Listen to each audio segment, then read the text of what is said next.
So, as my wife would say, my lovely wife, if a car doesn't work, it's not a real car, and you can't count it as a car.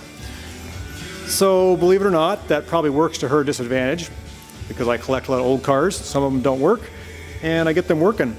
This here is my 1960 DKW, and I'm proud to say that I've made some progress today. If you look inside there, I have installed my new aluminum race seats, and I know that kind of looks out of place in this DKW because this is a 3-cylinder car, 900 cc's. It's probably not going to go too fast around a racetrack. However, when I got this car, it was pretty much scrap, had no floors. I spent a lot of time and effort putting in all new floors, and you can see they're flat.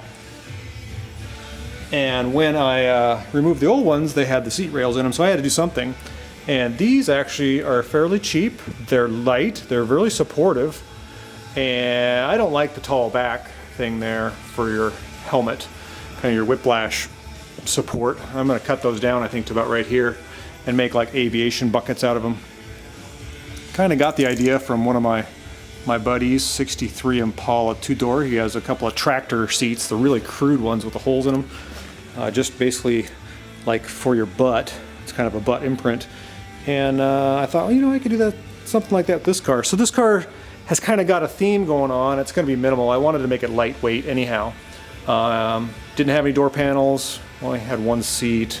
Everything was pretty rotten. I spent a lot of time recently here in the back. If you look where the back seat would be, I've blocked that off with a thin sheet of steel. And I've enforced the floor here where the rear seat would go. And I'm going to paint all this and probably use aluminum door panels just to kind of give it an industrial look. I'm going to go with that, I think. So stay tuned. Again, this is my 1960 DKW 3.6. Used to have a V8 in it hanging out the front. It now has the correct 3-cylinder 2-stroke 900 cc engine with about 45 horsepower and the most enjoyable exhaust note of any car I've ever heard. So we're getting along. We've got the brakes all done, got the floors in, got the seats in. I need to do some painting, get the lights and a plate on it and a windshield in it. And it was going to be a candidate for my winter driver, but I don't think it's going to make it. Winter's already here, and I'm going to drive something else. This may be next year's.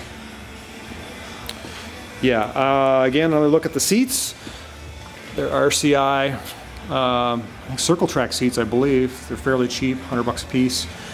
But I added all the adjustable parts so the seats slide back and forth. Pulling on that, you can move it back and forth. They're super comfortable to sit in. And I wanted the footwell room there should I ever decide to put a back seat in it. There's a sneak peek of something that's to come. I hope you enjoyed.